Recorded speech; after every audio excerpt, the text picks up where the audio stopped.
So if you're going to take anything out of this video, I think this is the most important one, and this is number one. This is the most important thing that got validated with with my hours and hours of staring through thermal. All right, so welcome back, y'all. Don't click off, I promise. This is trapping related, I promise. I'm just in my boat today, out here chasing crappies. Actually, I'm using beaver tail. If any of y'all haven't tried that, it works great. So anyway, using beaver tail, catching a bunch of crappie here today. But I wanted to make this short video here for you guys because it's very relatable. So obviously, as many of you guys see by the title, 3 things that thermal imaging taught me about trapping. Now, I titled it Taught, and in all honesty, probably the better way to put it would be, I guess, kind of validated, I guess would be the proper word. 3 things that thermal imaging validated for me about trapping. So, you guys know this year I purchased my own thermal. I've used thermals in the past, but it's always been somebody else's, so I wasn't able to really kind of play with it as much as I wanted to. So I actually purchased my own thermal this year, and I used it a lot. I actually, for our season, we have a thermal season, and I hunted with it over 50 times. So I was out running around with that thermal a lot, and I was doing it all hours of the night. And it's super fun. But anyway, what I wanted to do is I wanted to share with you guys the 3 main things that I learned or validated, if you will, by having that much experience and that much time behind a thermal scope.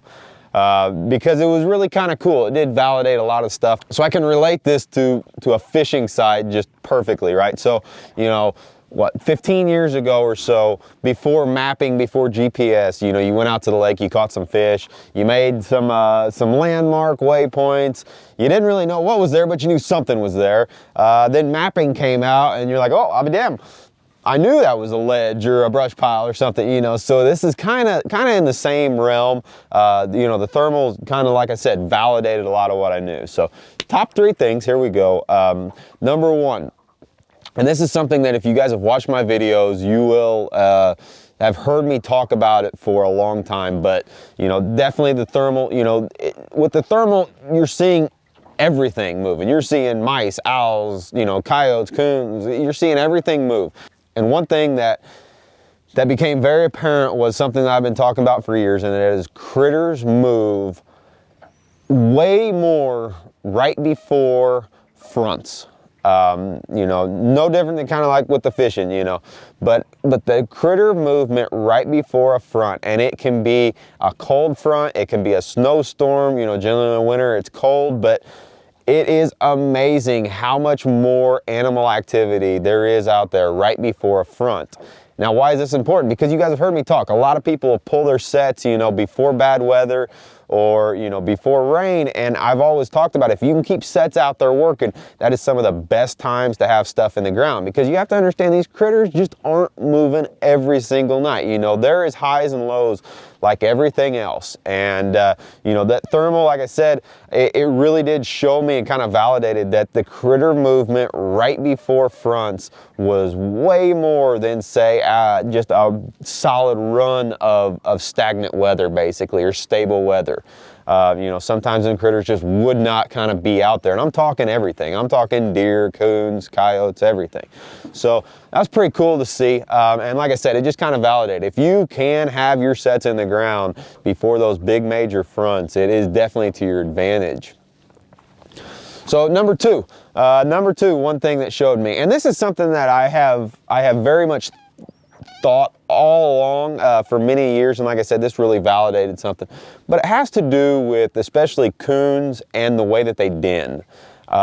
So I've coon hunted with dogs for years, and over the years and just number of trapping and things like that, you kind of put together a pattern that these coons will change their den locations in accordance to crop rotations. So generally how farmers farm is they will rotate crops. One year they'll plant beans, and the next year they'll plant corn. And generally speaking, over the years I have found that the vast majority of these critters will will move to those areas. You know, it's just because you have a den tree doesn't mean it's going to be a den tree year after year after year. And one thing that very much was validated with the thermals was the sheer amount of denning movements with coons in accordance to the crop rotations. You know, and like I said, I've been coon hunting for years with dogs, so I always keep track of, you know, whenever we den tree and stuff. And you know, to go to a field, a bean field, you know, and go to a den tree and see that it's empty, you know, or just see the activity, the animal movement, and then go to a cornfield and see just an immense amount of activity. So what that tells me is to share with you guys is, I mean, there is something to be said about targeting those cornfields as opposed to those bean fields, you know, and running on the crop rotation. So it became very apparent very quickly, you know, that really is a thing. And, you know, as we got later into the season and the coons started moving around, you could really see the activity. You know, you'd go to a bean field and there was nothing. You go to a cornfield and they're just coons running around all over. So anyway, like I said, a lot of this stuff I kind of thought I knew, but it was just cool to validate it with the thermal. So yeah, definitely if you're out there and you've got your option between, you know, crop rotations, target those cornfields. I mean, that is where the bulk of your activity is and the bulk of your population is going to be, and that will change. You know, I have no doubt that will change. So that was kind of cool. So if you're going to take anything out of this video, I think this is the most important one, and this is number one. This is the most important thing that got validated with you know, with my hours and hours of staring through thermal. So like I said, I use the thermal, you know, I was out well over 50 times this season, and whenever I say I was out all hours of the night, I mean that. Now, I get this question all the time from guys. You know, a lot of us are working guys, you know, and the only way we can check our sets is in the dark. You guys have heard me talk for years. You know, I do the majority of my checking after work. Now, why do I do that?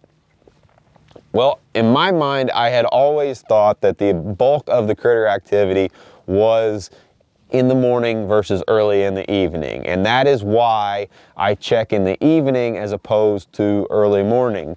You know, you're gonna lose sleep one way or the other, but that's kind of the way I've always done it. And I get that question all the time too. And like I said, over the years I've placed trail cameras, you know, and you put the clock and different things like that, but definitely with the thermal, this really showed that the bulk of your activity, if you're a guy and you're not going to be able to check your sets during the daylight hours, you're going to be checking in the dark, and you've got the option basically of checking, you know, before sunrise or after sunrise. I highly recommend that you check after sunset and leave that before sunrise go.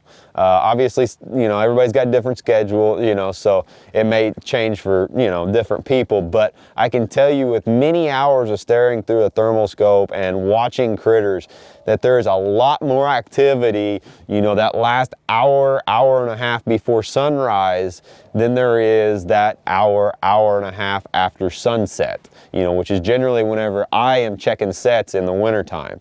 You know, that became very apparent, and to me, that's pretty big, because I mean, if you're checking sets all the time and you're stomping around, running around, there's a good chance you're running critters out of your sets. Now, they may come back later or they may come back the next day, but if you have the option, definitely that was the biggest thing that I think that the thermals taught me, was the amount of critter activity was way more before sunrise than it was after sunset. So anyway, y'all, I don't want to ramble on too much, but I thought I'd come on and share this little video with me. Like I said, it was a pretty cool experience being able to have as much time behind a thermal this winter as I did. I learned a ton, you know, about critter activity and critter movement and, you know, just different things like that. So I thought I'd come on here and kind of share my experience with you guys. Hopefully y'all take something from this. I sure did. And, you know, I'll be able to put it towards not only my hunting, but definitely my trapping too. So anyway, y'all, I'm gonna get back to fishing here. I just stopped to make this short video here and have me a piece of pizza. But anyway, hope you all enjoyed. Leave me a comment down below if you guys have ever kind of seen something else that maybe I missed, or some other important fact that you think would be relatable to this topic. You know, we may have to kind of add on to this video. All right, y'all, that's all I got for you. With that being said, as always, y'all, appreciate the view. We'll see you on the next one.